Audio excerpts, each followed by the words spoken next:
Melanjutkan dari episode sebelumnya, setelah ledakan terjadi, Osman berusaha untuk mencari dan menyelamatkan Alpennya.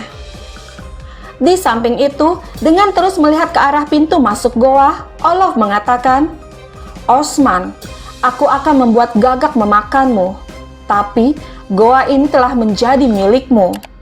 Tidak lama salah satu anak buahnya datang seraya berkata, "Olof, kami mencari kemana-mana, tidak ada jalan keluar lain." Mendengar ini Olof mengatakan, "Saga, aku telah membalaskan dendammu, saudara. Aku akan menusukkan belati ini ke dadamu, Osman, tapi sekarang aku meninggalkannya di kuburanmu. Apa yang kita lakukan jika musuh tidak memiliki pemimpin?" Dan mereka menjawab, "Kami menjarah tanah mereka dan kami membantai tentara mereka yang tersebar. Kami akan mengambil ternak mereka dan menjadikan mereka sebagai budak kami.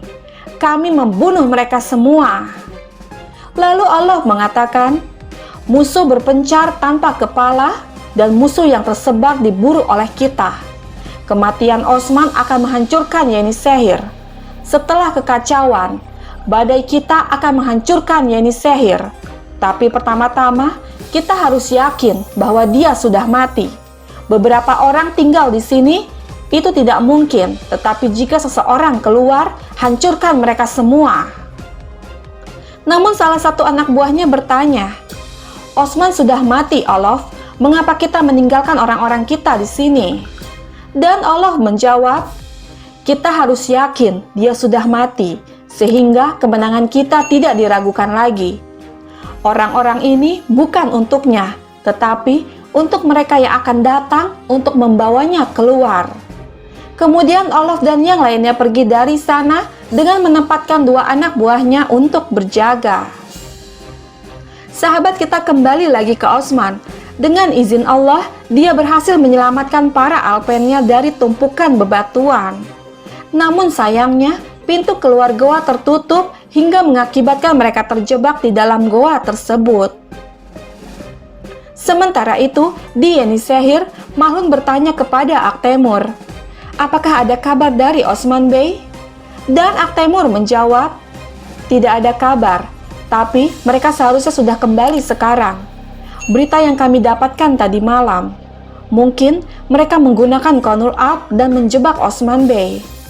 Mendengar ini Bala mengatakan, "Persiapkan Alpen, kita akan mencari Osman Bey."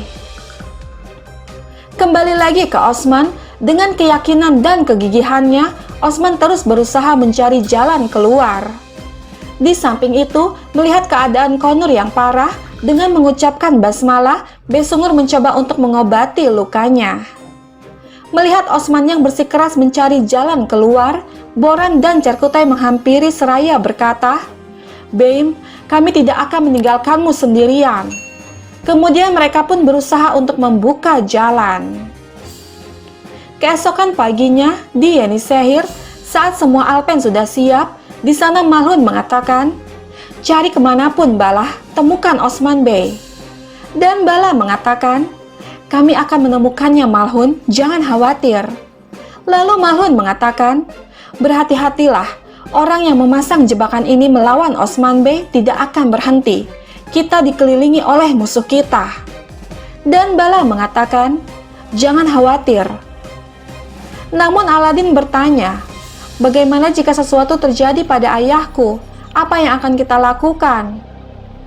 Dan Mahlun menjawab, "Kami akan melakukan apa yang dilakukan Osman Bey dalam situasi ini." Dengan merangkul kedua putranya, Bala mengatakan, "Anak-anakku, sekarang adalah saat yang paling sulit. Kita akan bersatu, kita akan lebih kuat dari sebelumnya. Kita tidak akan kehilangan harapan kita. Kita akan berharap dan melindungi kepercayaan Osman Bey." Lalu Mahlun mengatakan, "Aktemur, tambah jumlah Alpen di Yenisehir. Tempatkan 5 Alpen jika perlu ada 2 Alpen. Kita tidak akan membiarkan orang-orang kafir lewat. Beritahu semua Bey untuk datang. Kita akan mengumpulkan dewan. Jika Osman Bey tidak ada di sini, putranya ada. Bey Kara Cahisar, Orhan Bey. Sebagai Bey Kara Cahisar, kamu akan mewakili Osman Bey di dewan. Bala Hatun, apakah kamu memberikan persetujuan?" Dengan melihat ke arah Orhan, Bala mengatakan, "Bahu Orhan Bey cukup kuat untuk memikul beban ini. Aku memberikan persetujuan, Malun Hatun." Lalu Malun bertanya, "Aladin Bey, bagaimana menurutmu mengenai ini?" Dan Aladin menjawab, "Osman Bey akan membuat keputusan yang sama, Ibu Malhun. Kakakku layak mendapatkan kursi itu." Lalu Orhan mengatakan, "Aku menganggap perintahmu sebagai perintah Osman Beyku, Ibu. Aku akan melakukan apa yang kau katakan."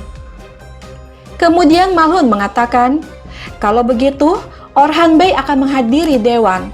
Tidak ada yang berubah di Yenisehir. Kita akan bertindak seperti Osman Bey ada di sini. Bala segera kembali dengan kabar baik. Semoga Allah menolong kita semua." Kemudian Bala dan pasukan Alpennya pergi meninggalkan Yenisehir. Tidak lama Frigg datang menghampiri Malhun seraya berkata, "Malhun Hatun, aku membawakan pakaian yang kau minta, tapi kurasa ini bukan waktu yang tepat." Namun Malhun mengatakan, "Tidak, kau berada di waktu yang tepat, Martha. Alpen akan membayarmu, tapi tetap di sini, jangan menghilang. Aku akan datang dan menemuimu." Sementara itu, Olof dan para tentaranya bertemu dengan Kantakouzenus di tengah perjalanan. Dengan Olof mengatakan, "Kantakouzenus, kau terlambat." Namun Kantakouzenus mengatakan, "Aku tidak pernah telat, Olof, katakan padaku." Dan Olof mengatakan, "Aku mengubur Osman hidup-hidup. Sekarang dia bersama iblis, dan sekarang giliran orang Turki lainnya." Mendengar ini Kantakouzenus bertanya, "Apakah dia mati? Bagaimana?" Dan Olof menjawab, "Sarkis, si anjing itu. Osman datang untuk menyelamatkannya. Aku menghancurkan goa ketika mereka berada di dalamnya." Mendengar ini Kantakouzenus mengatakan, "Olof, Osman memiliki keberuntungan setan." Namun Olof mengatakan, "Bahkan jika itu adalah iblis itu sendiri, dia tidak dapat bertahan hidup di bawah batu-batu itu. Jangan khawatir, mereka mati di sana seperti tikus. Bahkan mayat mereka tidak akan ditemukan. Orang-orangku mengepung goa." Dengan tersenyum, Kantakouzenus mengatakan, "Osman, dia mati sebagaimana mestinya. Sekarang kita akan mendapatkan semua yang pantas kita dapatkan. Yenisehir, Karacahisar, semua tanah milik kita." Dan Olof mengatakan, "Ketidakhadiran Osman akan menyebabkan perang saudara. Mereka tidak akan memiliki kekuatan untuk melawan." Lalu Kantakouzenus mengatakan, "Pasukan tanpa pemimpin selalu kalah, Olof." "Ophelia, apa yang terjadi pada Ophelia?" Dan Olof menjawab, "Tubuhnya dibawa ke Kaisar. Seperti semua orang yang menghalangi jalan kita, dia dihancurkan, Kantakouzenus." Mendengar ini Kantakouzenus mengatakan, "Bagus, bagus. Kalau begitu, ayo kita tumpahkan darah Turki. Ayo hancurkan Yenisehir." Sementara itu, di Yenisehir, persiapan dilakukan untuk memulai pertemuan dewan. Dengan Malhun mengatakan, "Tolong, berhati-hatilah Orhanku. Mereka akan mengujimu. Mereka akan menguji kekuatanmu." Dan Orhan mengatakan, "Jangan khawatir, Ibu. Aku mengatur banyak pertemuan di Karacahisar. Aku tahu cara mengendalikannya." Namun Malhun mengatakan, "Tidak, Orhanku, tidak. Kamu adalah Bey properti di sana. Tapi di sini kamu akan duduk di kursi negara. Bayangan ayahmu akan mematahkan semangat mereka di sana. Orang-orang yang tidak bisa bangkit melawan Osman Bey akan mengasah giginya di sini. Pertama-tama, mereka akan berbicara tentang ketidakhadiran ayahmu. Mereka akan terdengar ingin tahu dan bermaksud baik.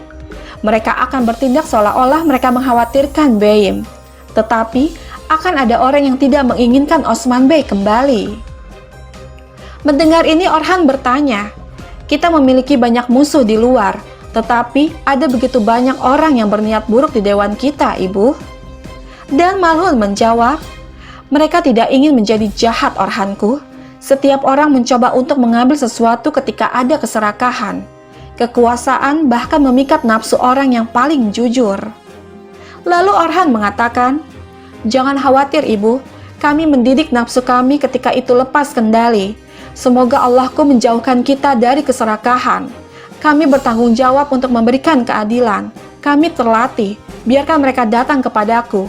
Kami memiliki jawaban untuk semua pertanyaan mereka." Mendengar ini Malhun mengatakan, "Masya Allah untuk putraku. Pakaian Bey cocok untukmu, kursi juga cocok untukmu, insya Allah."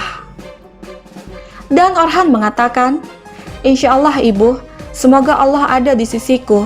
Jika kami akan mendirikan negara, itu akan terjadi dengan bantuan ibu-ibu yang kuat. Semoga kau panjang umur ibu." Kemudian dengan mencium tangan ibunya, Orhan pergi untuk mengawali pertemuan para dewan. Sahabat kita beralih sejenak ke Osman. Saat mereka masih berusaha untuk membuka jalan, seketika mereka mendengar suara Kumar Abdal dari balik tumpukan batu. Seraya berkata, "Beim, pintu keluar tambang lainnya aman, kita harus bergegas." Mendengar ini membuat Osman dan yang lainnya senang dengan terus-menerus bersyukur kepada Allah. Hingga akhirnya mereka berhasil keluar dari goa. Melihat banyak alpennya yang terluka, Osman berusaha mengobati mereka tanpa menyalakan api agar tidak menimbulkan jejak bagi para musuh. Di sisi lain, terlihat Bala dan pasukan alpennya tiba di hutan untuk mencari Osman. Dan tidak lama akhirnya mereka bertemu. Dengan penuh kekhawatiran, Bala memeluk suaminya seraya bertanya tentang keadaannya. Dan Osman menjawab, "Aku baik-baik saja. Mereka juga baik-baik saja. Untungnya kami selamat. Mereka akan menjadi lebih baik. Bala, kita perlu memberitahu Malhun. Biarkan mereka lebih berhati-hati. Bajingan Olof itu akan membidik Yeni Sehir sekarang." Lalu Bala mengatakan, "Sebelum kami datang, Malhun menunjuk Orhan Bey sebagai bupatimu.